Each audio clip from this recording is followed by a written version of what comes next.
Welcome to the Grow Your Practice podcast. Hi, I'm your host, Chad Madden, owner of Madden Physical Therapy and Breakthrough.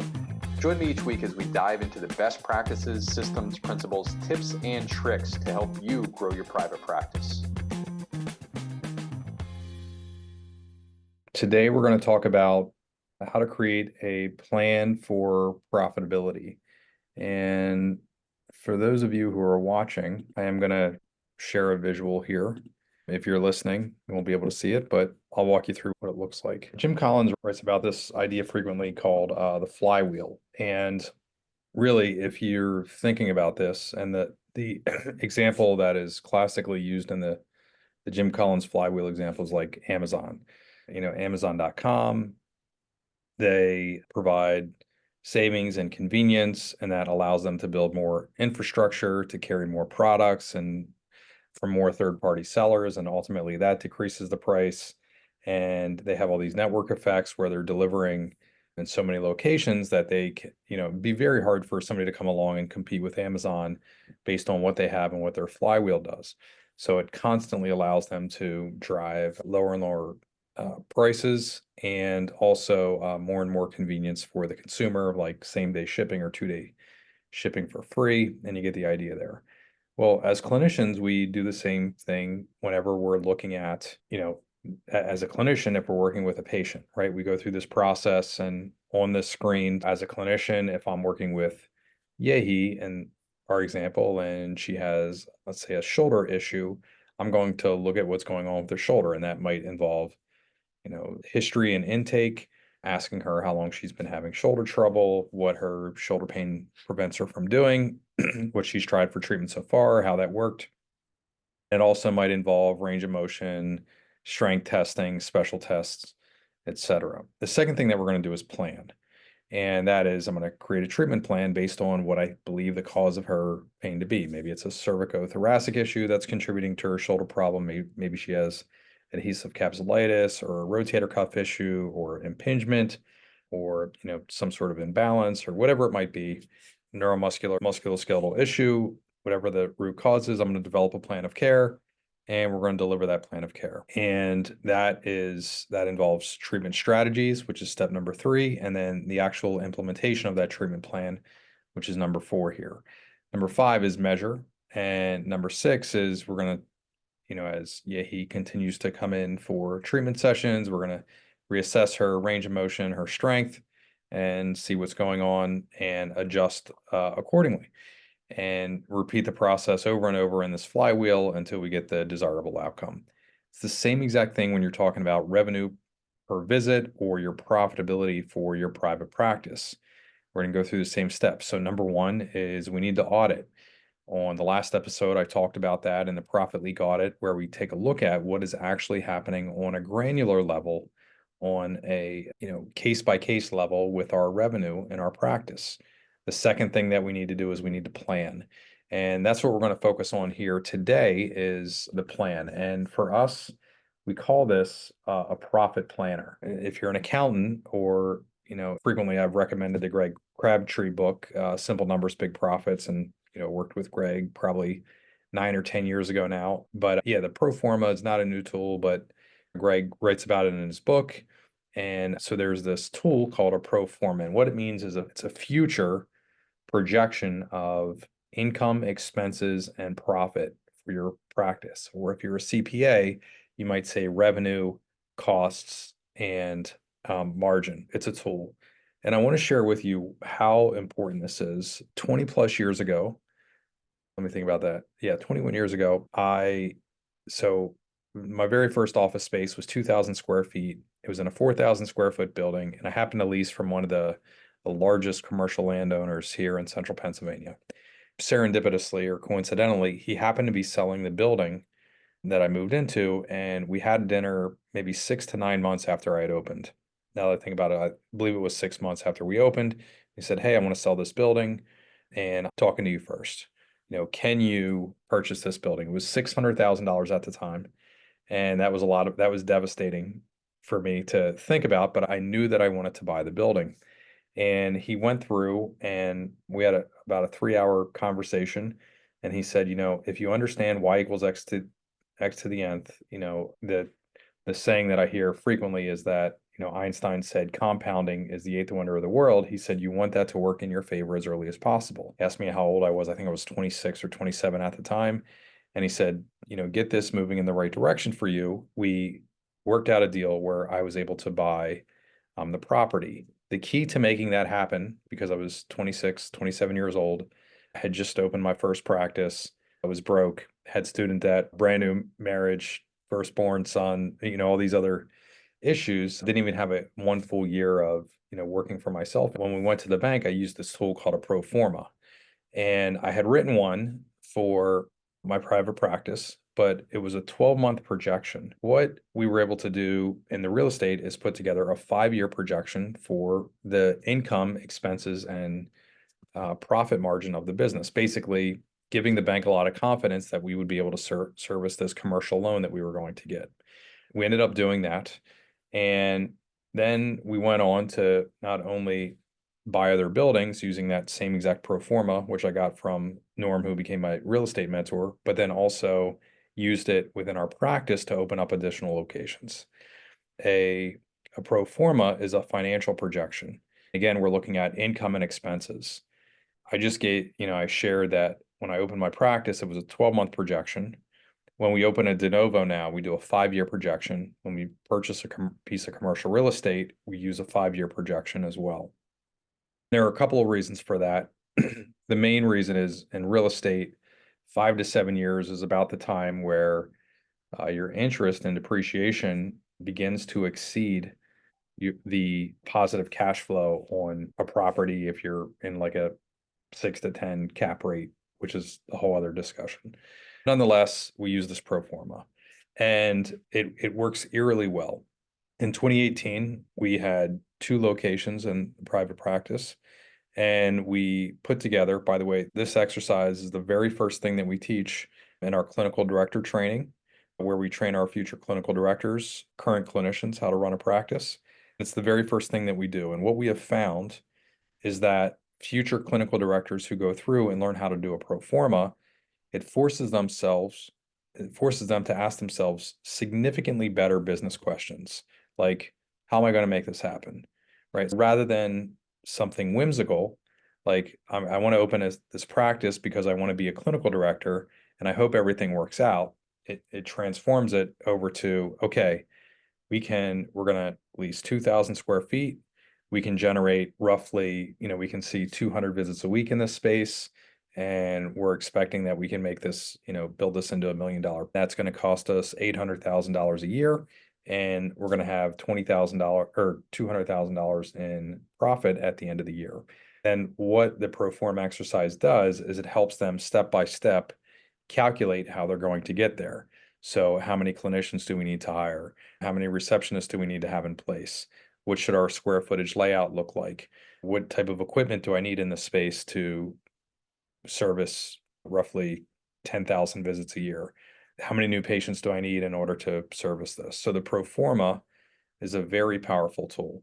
Now, one of the biggest pitfalls that we'll see, oftentimes, I'll teach this concept, and then an owner will come along and say, okay, here's my pro forma, and they'll show like a P&L statement from their CPA for like last year, or trailing 12 months or something like that. And there's a difference. So a P&L, profit loss statement that you're getting from your CPA or QuickBooks or whatever it is, however you generate that, that is rear facing, right? That's looking into the past. That's looking at what already has happened. A pro forma is looking into the future where you're forecasting.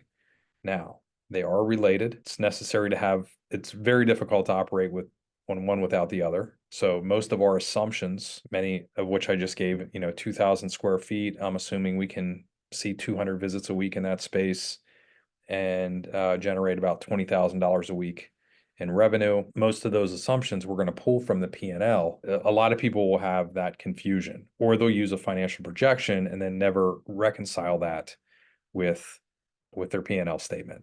They make a projection and never reconcile. Case in point, for our third location, Dolphin, which we opened up in, originally it was 1,200 square feet. And within 7 or 8 weeks, we ran out of space. We opened that I believe it was 6 years ago today. Now that actually, it might have been September 9th. So we're recording this on September 10th, but I believe it was September 9th of 2018. We opened up that clinic. Dan Hinterschitz, who is now the director in our main office and one of our partners here, he had put together a 2-year pro forma for Dolphin. And oddly, when we went back and reconciled it, even though he went from 1,200 square feet to 2,600 square feet, even though there was another therapy clinic in that space for 8.5 years, and the most they had ever seen was 73 visits in a week. Yeah, so even though we went in with an entirely different model and Dan was able to expand that space very quickly, he was within 1% on the revenue, expenses, and profit margin of what he had projected 12 months in. It was absolutely insane of how close it was. So doing this, it helps the director in this case, or you, the owner, to project forward what can happen, or what you need to do to make everything work in terms of profit margin, etc. The other reason that it's important is because when we're talking about strategies, and in our Profitability Under Pressure course, we go over, they're called 4 profit levers, for the number 4 profit levers. When you're thinking about strategies to implement, and our basic 4 are marketing for profit, which is you have a capacity to see more patients and you want to fill schedules, fill space. The second one is increase lifetime patient value. The biggest thing there is, if you have very low plan of care value, let's say less than $1,000 per new patient, that's how to think through reactivations, adding cash-based services, asking for word-of-mouth referrals to improve that. Third one is improving the payer mix. That's insurance company isn't paying me enough money to create a margin of safety in my practice, and thinking through that. Fourth one is really better practice math, which is strategic coding and thinking through your scheduling. I feel like we're delivering care that's not being paid for. We're leaving money on the table.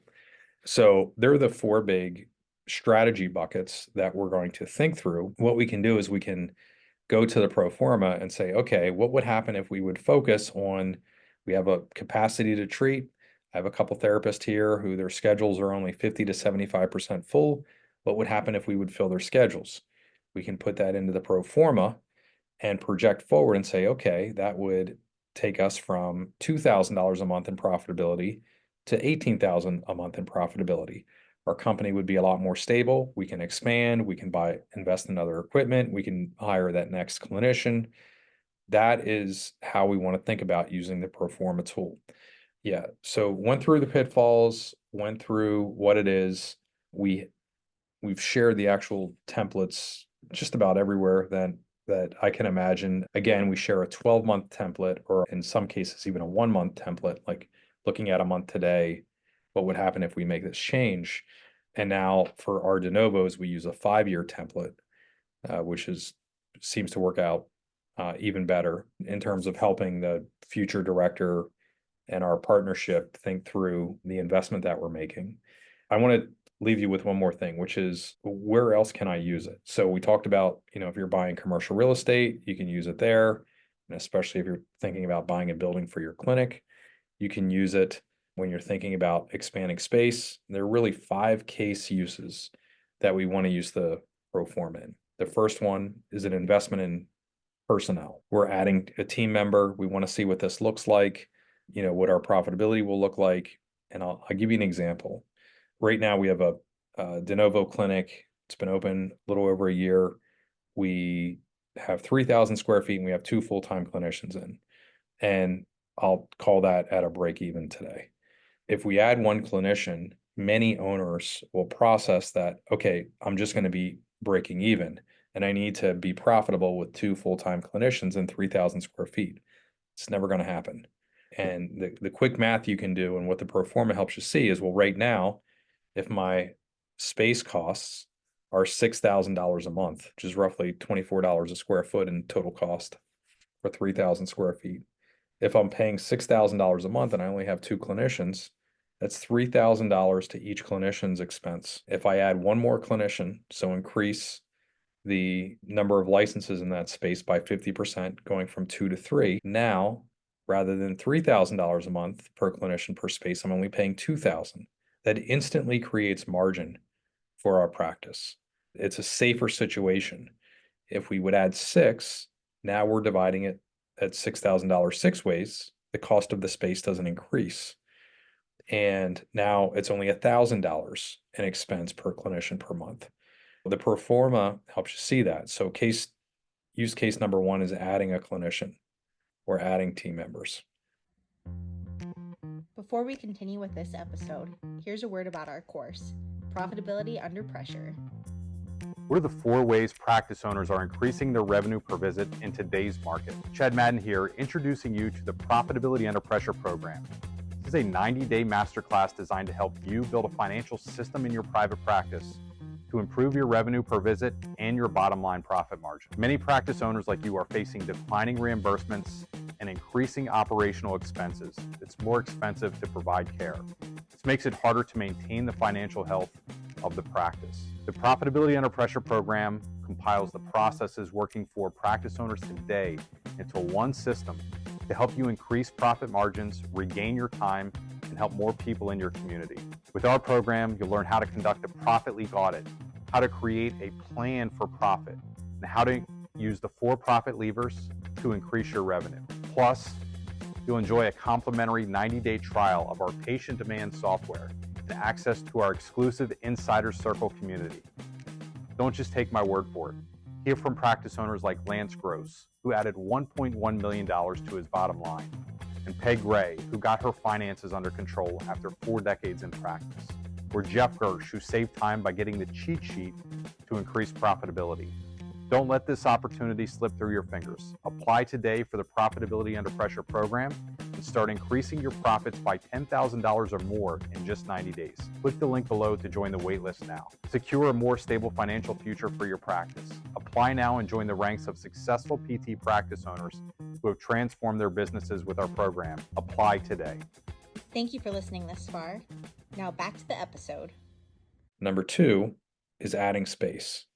For the example I gave before is Dolphin, we were at 1,200 square feet and we were expanding to 2,600 square feet. In the 1,200 square feet, Dan, I think it was in 8 or 9 weeks, went from 0 visits to like 122. Very quickly ramped up that clinic in an area that might have a population of 3,000 people. It's fairly sparsely populated. When we wanted to do the addition, we had to forecast how much is this going to cost. I forget if it was, roughly $50,000 in expense for us to build the space out, the increased rent, all those other costs. Dan could then plug that into the Pro Forma and get a very good idea of what the investment in extra space was going to get us. Number 1 is team members. Number 2 is space. Number 3 is equipment. Right? Many of us are looking at adding cash pay service if we're participating with insurance. So that might be, laser or shockwave or traction or HBOT or whatever it might be.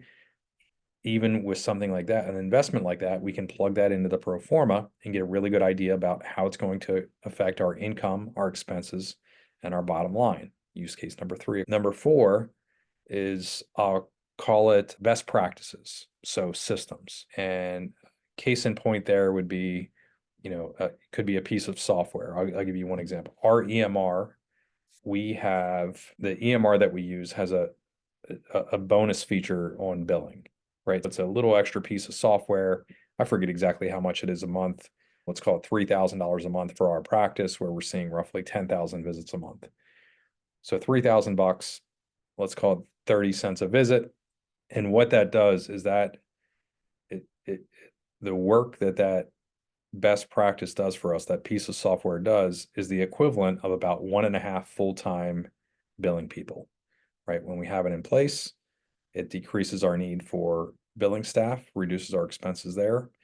And when we don't have it, we need to add more billing people. So that, and there's lots of examples of that you might have in your practice, right? So, maybe you're using some sort of scheduling software where people can schedule their own appointments, or you're using a kiosk or any sort of piece of software that improves you can calculate how it will improve the bottom line in your practice and at what expense. And then the final one is market share. This is a little bit abstract, but it's an important concept to understand. Number one, most common profit leak in all of private practice, regardless of what's going on with reimbursements, is underutilized schedules. Number one. Number two is underutilized space. So in the example of that de novo I gave, where we have 3,000 square feet and we're adding a third clinician, that we still can add, we could add 4 more clinicians in that space as of today, right? So underutilized schedules, clinicians on staff who their schedules aren't busy, aren't full. And number 2 is underutilized space. I've talked with owners. I've done this on this podcast. I've done it on, debated on various calls where somebody will say, we shouldn't have to market our services. And I'll say, well, what's your marketing budget? And they'll say it's 0. And then we'll start talking, and they actually do have a bit of a marketing budget, and they'll just claim it elsewhere. So they are generating word of mouth referrals. They are providing high quality of care, but they're doing some other things as well. With market share, how we're thinking about that is anytime that I have advertising dollars going out into the community, can we get an ROI on that enough where we're filling our underutilized schedules and filling our underutilized space? So anytime we're investing in market share, there is a long-term tail of what we're doing there. In our case, we're using Facebook, Instagram, Google, YouTube, print ads, direct mail in order to fill up. We do the educational workshops, and we've been doing those for 24 years now, and many of you are doing them as well. And, for us, anytime we're investing in market share, we want to see what that does for our practice. The easiest way, it is very costly for us to have underutilized schedules and underutilized space. And oftentimes just filling those 2 things is enough to get us over the hump and get us to a more safe, to a better place with regards to margin of safety. All right. So our big tool here that we talked about today is, step number 2 in our revenue per visit and profit system, where in order to be profitable, first we have to audit. That's what we talked about last time. Now we're talking about planning for profit. And we also covered a pitfall or 2, and also the 5 use cases in terms of investing in space, personnel, equipment, best practices or better systems, including software, and then also market share. Any questions? What questions do you have? John, Patricia, Haley, or Robin? I mean, it sounds like you hit just about every nuts and bolts of running a practice there, revenue wise. So I don't think I can add anything to that. You use a Pro Forma, John, right? You have multiple locations, and do you run one for each practice, each location? I do actually, but unfortunately now I'm hitting the end of my 5th year where I had a good one going. So I need to revamp mine now, especially. Yeah. So I need to reload it. Great. In the best scenarios, and I would love to tell you that we've hit this every single time, but what we will do is, and we did do it this year, once a year, each of our directors for their location, respective location, if you're running a multi-location practice, they will update their pro forma. And then it is Mike Gilbert, who's one of our partners here and oversees all of our directors. It's really up to him where he's, playing symphony director, orchestrator, and making sure that every one of those pro formas contributes to the company pro forma. We one run for all of our clinics combined that makes sense for our growth goals, our long-term growth goals. But yeah, if you can update them every year, that helps. We've also done, when we're really on it, we'll check in quarterly and make sure that we're on track. But yeah, and then, have to adjust if we gain licenses faster than we expected to, or if we lose licenses or something out of the normal happens and we have to adjust. But glad you brought that up, John. Anything else, Haley? Hey, Chad, can you hear me? I can hear you loud and clear. Yep. Awesome. Hey, thanks so much. Yeah, this is great. I appreciate your, and when you talk about, I'm just curious, specifically the margin of safety you're talking about? What is, I mean, I understand the concept, but what's the percentage, or can you just tell me a little bit more about that? I missed your, Percent, like, is there a oh percentage, yeah, or amount of money that needs to be there that yeah, you would say is the margin of safety? What is that sure. margin? Yeah, so benchmarks on margin of safety, profit margin, whatever word terminology you want to use. First of all, industry benchmark. So in private practice PT in 2018 per Bob Kowalik with RCS, the average was 14.6%. And that was across several hundred practices that were all private practices, none within a healthcare system or anything like that, independent private practices. As recently as last year, 2023, it was under 10%. It was like 9.8%. Now that is significant. Greg Crabtree in that book, Simple Numbers, Big Profits, that I referenced, he calls 10% in a service-based business, small, medium-sized business. He calls that the new break even. And that means that if you throw in, fair market value for your own salary, which most of us mess that up a little bit, but if you throw in fair market value for your own salary, your own compensation, and you calculate your income minus your expenses, and you're less than 10%, that's really the Mendoza line for a safe practice. So anything under that you're at risk. Anything under 5%, you're a speed bump away from closing your doors, is what he said. 20% is amazingly healthy. And for years we ran at 25. Every once in a while, I'll have an owner who I'm, doing a one-on-one with, and they'll try to show me that they're over 30.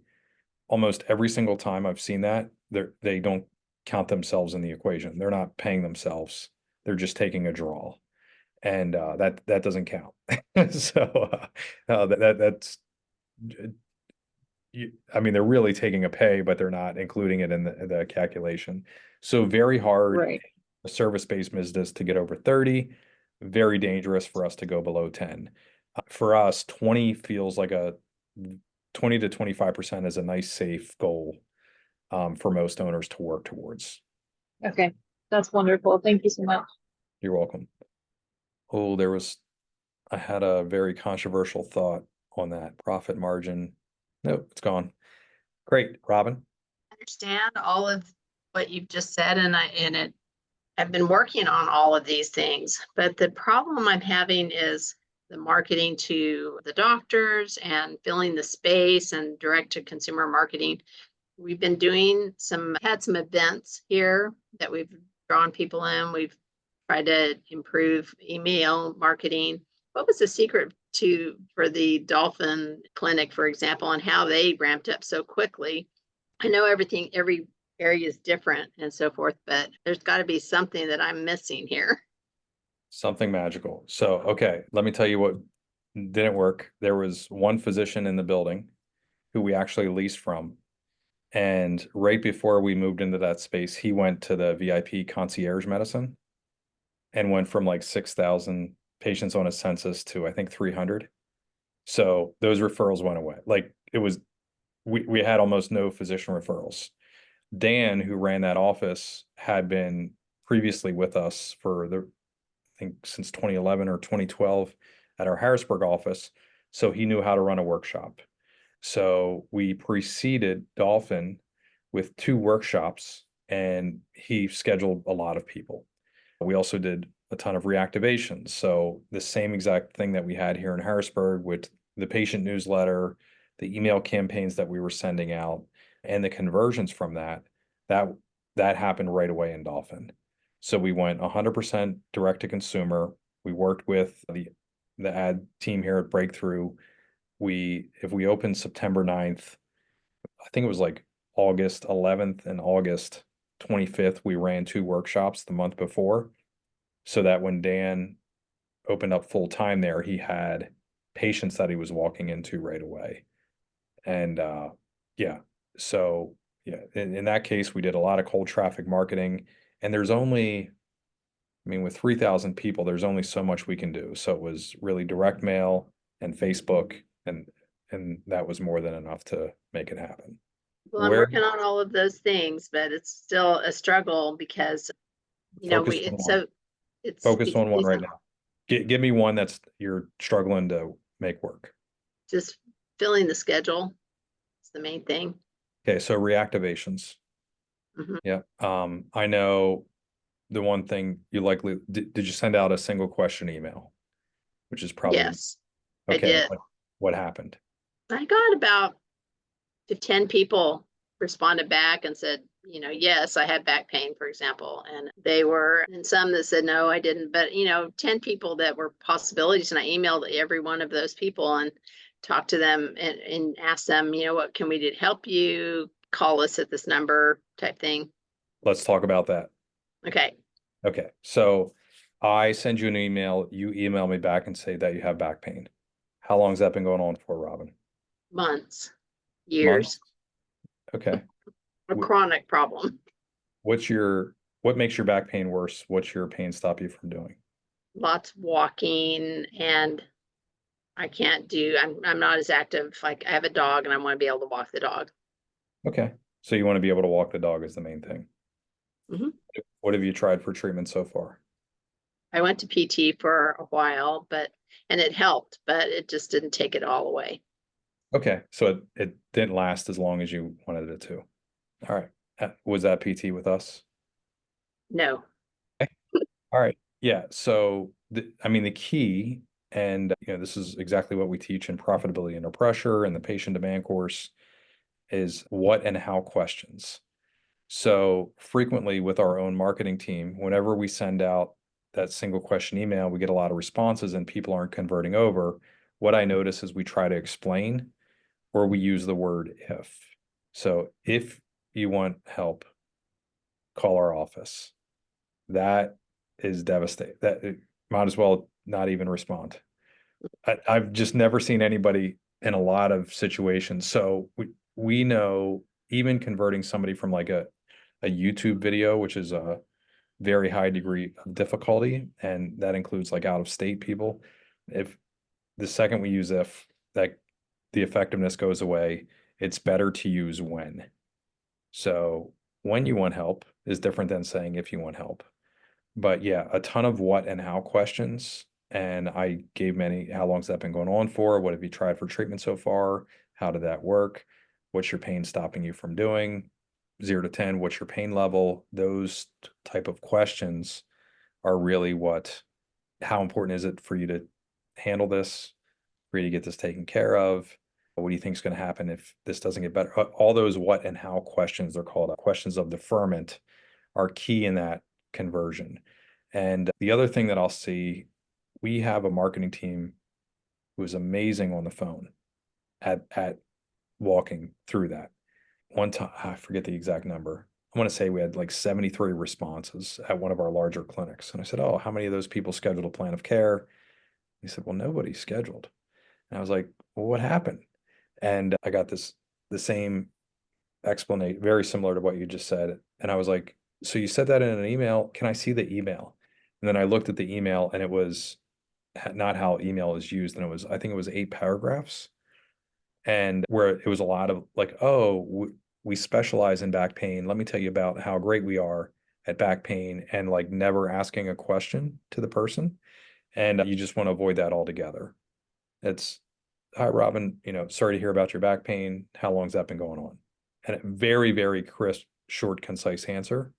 And then, is it okay if I give you a call about that? Once you respond for, 1 or 2 times, I'm going to try to get over to a phone call right away.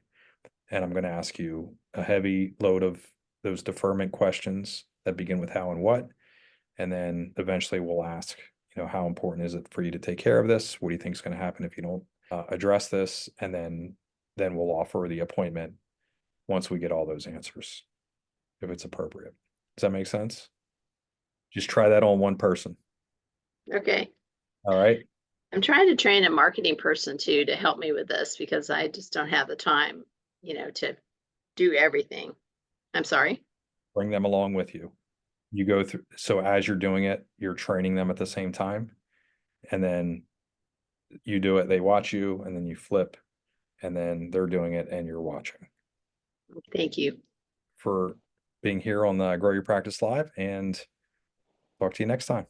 Take care, everybody. What are the 4 ways practice owners are increasing their revenue per visit in today's market? Chad Madden here, introducing you to the Profitability Under Pressure program. This is a 90-day masterclass designed to help you build a financial system in your private practice to improve your revenue per visit and your bottom line profit margin. Many practice owners like you are facing declining reimbursements and increasing operational expenses. It's more expensive to provide care. This makes it harder to maintain the financial health of the practice. The Profitability Under Pressure program compiles the processes working for practice owners today into one system to help you increase profit margins, regain your time, and help more people in your community. With our program, you'll learn how to conduct a profit leak audit, how to create a plan for profit, and how to use the 4 profit levers to increase your revenue. Plus, you'll enjoy a complimentary 90-day trial of our patient demand software and access to our exclusive Insider Circle community. Don't just take my word for it.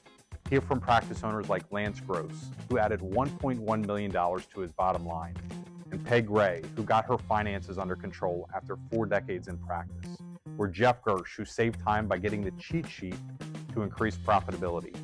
Don't let this opportunity slip through your fingers. Apply today for the Profitability Under Pressure program and start increasing your profits by $10,000 or more in just 90 days. Apply today.